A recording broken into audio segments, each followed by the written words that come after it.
Forced to work from home by your employer? Laid off or feeling depressed at home? Do you want to make money working from anywhere? We'll show you how to do it from your couch.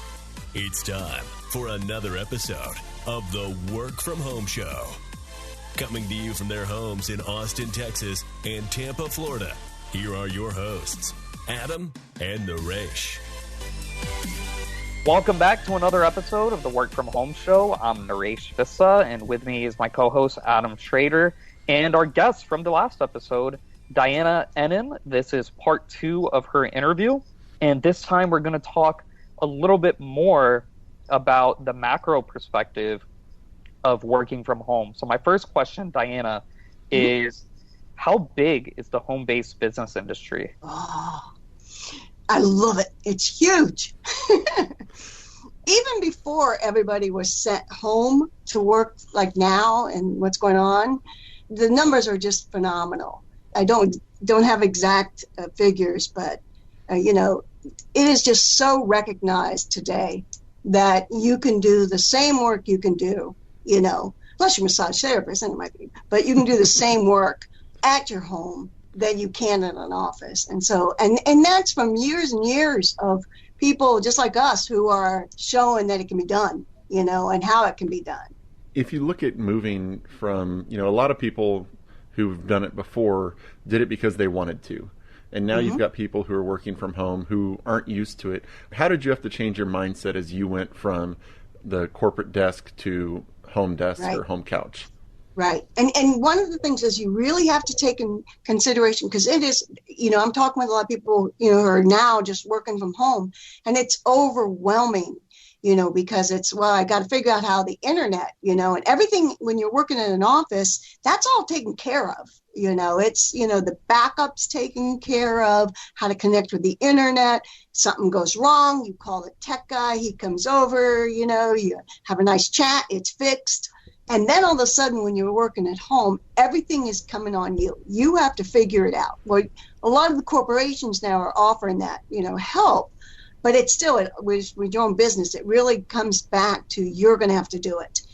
So one of the things I say, the most important thing is just realize that it doesn't have to happen in a day. The other thing, too, is back in my day, we didn't have YouTube. We didn't have Google. We didn't have where we could just, if you had a question, you could look it up. So can you imagine, even saying that, I'm like, whoa, I'm old. But if you can't find the answer, just relax, know that there's probably somebody online that has answered that somewhere. Search it. So often something happens and it might have a negative, effect. You made a mistake or something. What can you do the next time to avoid that? Ever since day one of my biggest things is, today is a fresh day. What can I do differently, to make it a great day? And, it works that way, I learned that. So I won't do that again. But the other thing, too, is, you think you remember some things, and especially those that are now just kind of like, hey, you're working from home, get used to writing things down or filing somewhere. So like passwords and different things that you think, oh, I'll remember that. Well, you won't always. So, write it down. Let's just say even with your bookkeeping, write down how you downloaded PayPal or write down how you did this. So the next time you do it, you can look at your notes. Like the procedures, daily procedures, that can really be beneficial. Now, you mentioned you started working from home partially mostly because of your kid. Obviously, if you had your kid in 1985, they're out of the house by now, at least hopefully. Right. Whenever... 2 questions. Number 1, does your kid work from home now? And number 2, after they moved out, did you ever consider going back to a corporate office? Oh, okay. Well, now I have 3 kids. So my oldest, definitely out of the house, married, great. And my youngest just turned 22. And no, never. And what's really cool, and I love this thing, is they have seen me from the beginning, always working from home. I tell them my client stories, good, bad, ugly. But I think they get motivated by knowing that I was able to do this, So there's a bit of pride in that I've been able to do it and continue to do it. And I think they're pretty successful, at their own jobs. They don't work at home, but they're pretty successful. And I think that was a lot motivating them just to see, how it can be done, because, when you have challenges or goals and, and then they see, hey, I was able to rise above that by doing this, that stays with them too. So, but I can't imagine I hopefully never will, but I love what I do too much. Did you ever hire your kids to work for you at all? Yeah, I did. My son, especially way back in the day when I wrote my first book, Words from Home, it was put together like in a spiral binder. That's old school for sure. But he used to, I'd get orders and he used to put my books together for me. My daughter would do research for me, like when I was, sending things out, she would research. And so, yeah, I have hired them. My husband, too, he's like a tech guy, computer, and so he helped me put together like I did like a PR success series, so some webinars, and he helped me do that. So one of the other things a lot of people are dealing with, too, is a lot of us work from home. All of a sudden, like their family members are now coming home to work as well or being sent home and not working. So you really want to set up those guidelines for how that works. So my husband's working at home now on his job, but we have different offices. You really want to keep in mind, like I call the media for one of my clients, so I can't have somebody in the background. So figure out what works best for you and your family.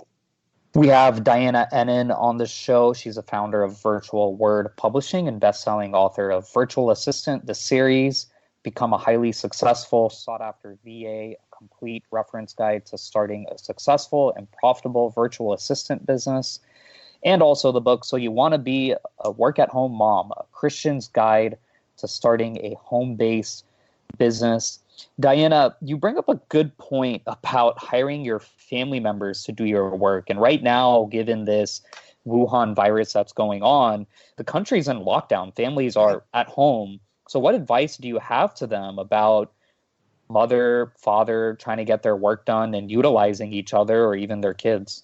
I think one of the points that you really want to make too is kind of like, because they're at home and they're, a lot of times they're not working, it has to be very clear that even though, more people are home, you're still running your business, you're still working.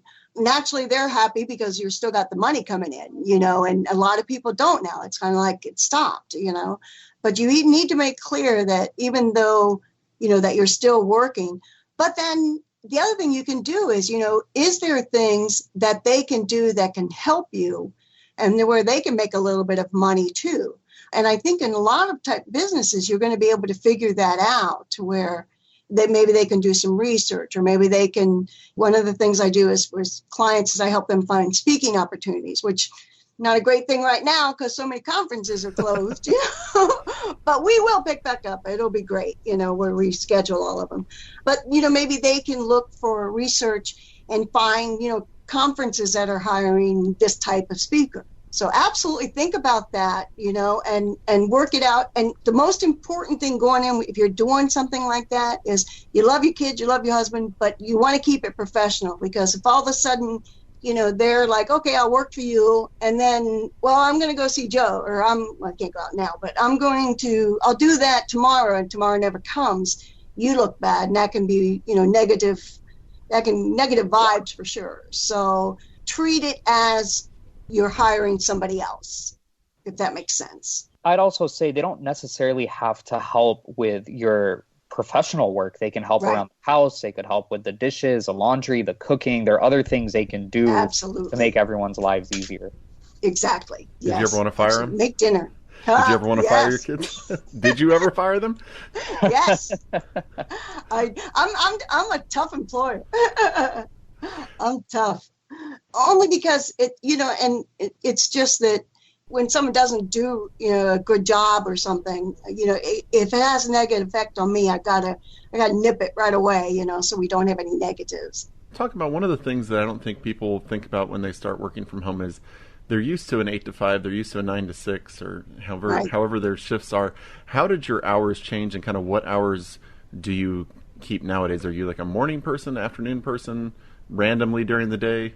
That's a really good question, too, because everybody's a little bit different. I do really well in the morning. So I save my most important, like my proofreading or something, because after my first cup of coffee, I'm really like, yay, fresh. But I usually work 8 to 5. And then I usually work, in the evening, once in a while I'll work. But I try to keep the day, just work in the day.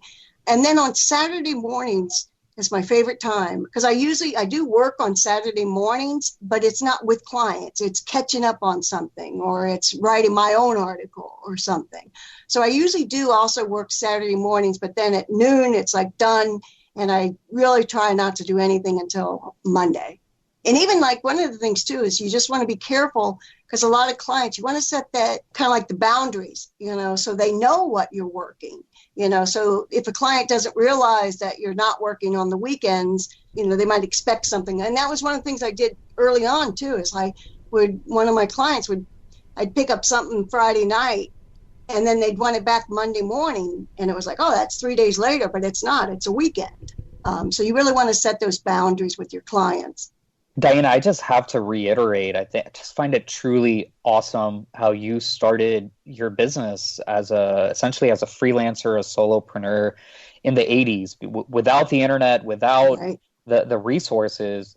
That was, in all honesty, if I was born around that time or in the 70s and I had to work in the 80s, I probably just would have stayed in a corporate job like most of America. So you're really a pioneer in that sense, especially being a woman during a time when women weren't doing, this was rare for women to be working from home. So I just want to reiterate that and just applaud you on those efforts because that must have been a very difficult time. Thank you. I really appreciate that too. And it was. People just, what? You're home eating bonbons, or something. But then that wasn't it. So thank you. I appreciate that. So what is the biggest shift you think is going to happen? Like, are there any industries you think will be impacted most in terms of shifting towards home-based work after the dust kind of settles on this? Well, I can give an example now. Like doctors' offices are actually closing down. Some of them are closing down. And so, I think there's going to be a big opportunity for, can they do that work from home? If they do the transcription or if they do the billing or things like that, can that be done at home? And it can. My daughter's a recruiter. Can that be done at home? And it can. So I think this is really going to affect, so many different businesses. And then they're just going to have to figure out how it works. Because I think most of the people I know have been sent home to work now. Teachers, my sister's a teacher. And, now they're going to try to do virtual online learning. They have to figure out how to do, the Zoom or the Google, and for a lot of them, they've never done that before. So it can be like, whoa, how do you do that? And one of the things I think some of the companies are doing is they're like, okay, here's a couple links, read up on it, and I think what can really benefit if as a company can have somebody come in and even just a 15-minute or, a half-hour video just to kind of show them how to do it. I think that would be beneficial for a lot of the companies. So just that person, that's here's because you learn better, I think, if someone can just kind of show you. The links are important. So I've heard in the past, I can't remember where it was, but they did a thing, and I homeschool personally, but they did a thing where they had teachers do a 20-minute video. That was the kids' homework, is they would go home and they'd watch the video to learn the subject, and then they essentially did homework at school to kind of go over everything. So you brought that to mind whenever you talked about how things might shift. I hadn't really thought of that before. So how, I don't know if you're going to have any idea about this, but how many people did you see leaving the office space and entering the home space? Do you have any idea how big that might be? Oh, yeah. I think it's going to be huge. I really believe that a lot of companies are going to realize, wow, this was no fun today, but they're going to say, wow, that really worked. And I think what's even going to be more fun is you're going to have all these employees that are now working from home, and they're going to get a taste of this, and they're going to say, I like this, I want to do this. And then they're going to figure out how they can make that work for their company. And I think the companies are going to be eager to make that work as well. So I think it's going to be a huge change in how things are done. And now it's a little bit negative because of, but I think it's going to have a very positive effect on companies moving forward. Do you know how many people are expected to be working from home now in the US and worldwide? Yeah, I think the majority, because I know in ours, well, just California just announced everybody has to go home. There's not, and I think if you kind of look at your friends and you look at your family and you look at your Facebook friends, I don't know of many that are still at an office unless they're at the doctor or, it's a hospital or something. So, I think so many of the companies are just saying, go home, we'll figure this out. And some of them are just saying, okay, it's going to be for 2 weeks. But I don't foresee that happening. I think it's going to be for a lot longer than that. Do you think that it's going to just become that the kind of lower workers are at home and the higher ups come into the office, or do you think it's going to be everybody? I think it's going to be everybody. Well, yeah, and I think what's going to happen too is a lot of executives are going to see how this is really working for them, and I think a lot of executives at larger companies are going to then, can I do this for your company? And if not, hey, that's something I want to do, I might look for another company. So you might have some, this could a lot of shifting of that there. But I don't believe it's just going to be for the hourly or the employees such as that. I think you're going to see it across the board, which is a great thing. Diana, how can our so we call our listeners homies because they're our homies. How can our homies keep their family first while working from home? And that's just where I said kind of earlier too, with the boundaries for your clients. You just set up those boundaries so they understand what's happening. They understand that you're working from this hour to this hour, maybe a little bit in the evening or whatever you have to do. And it's easier said than done. It took me years, but then when you're done, turn it off. Have the family time, and I think this is the other positive that's coming from this is, you got families that are like doing games and playing cards, I know we're playing a lot more cards now, in the evenings. And so it's up to you to really set those boundaries in place so that you're not working 24/7. Now, in the beginning, you might have to put in a little bit more hours to get it all set up. But the main goal is to have that balance of work and home.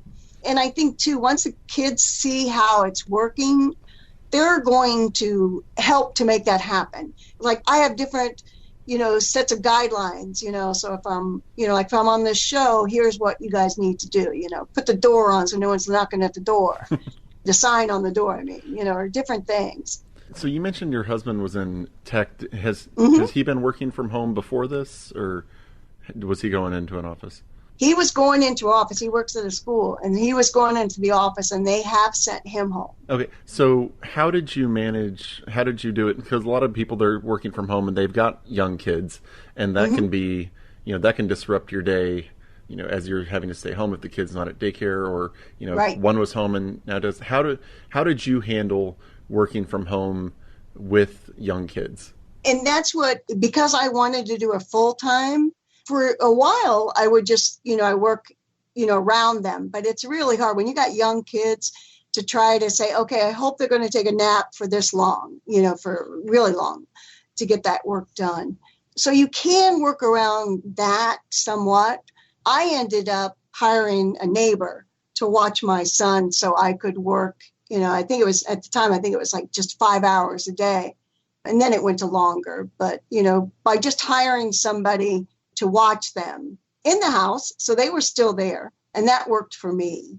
And that actually is kind of, I think, when you think about the more people that are coming home to work, don't, even though you are paying, somebody to watch your kids, that's going to help them as well. So it's not such a bad thing to have to do. Yeah, and I think it's the people who are working at home now should also remember that, if you work in 8 to 5, you're not just working 8 to 5. It's probably more like a 7:30 to 6 right. or something with the commute. So if you just work from home, you're adding, even if you have to send your kids away for 8 hours, you're adding an hour and a half of time with Correct. them. So, I think that's an important thing for people to think about is it's not as bad, to quote unquote send your kid away or, right. put your kid somewhere else because you're going to make up the time in other places.